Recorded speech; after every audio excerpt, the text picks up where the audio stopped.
Hello guys এখানে দেখুন আমার মার্কস দেওয়া আছে এবং পারফরম্যান্স কি হইতে পারে সেটা নিয়ে আসছি। এখন আমার এখানে স্টুডেন্টস গুলোর নাম দেওয়া আছে, মার্কস দেওয়া আছে। এখন আমি এটার সাহায্যে পারফরম্যান্স গুলা দিব। যেখানে পারফরম্যান্স যেগুলা আছে সেই অনুযায়ী আমি এখানে দিয়ে যাচ্ছি।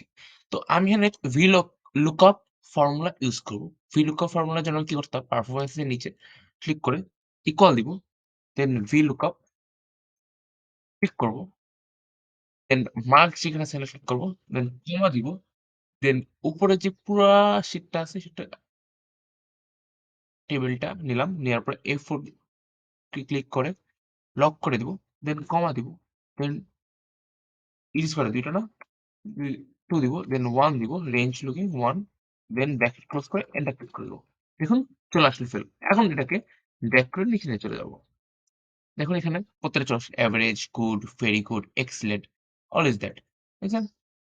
যদি ভিডিওটি ভালো লেগে থাকে অবশ্যই লাইক করবেন এবং মজার ট্রিক্স পেতে আমার চ্যানেলটি সাবস্ক্রাইব করবেন।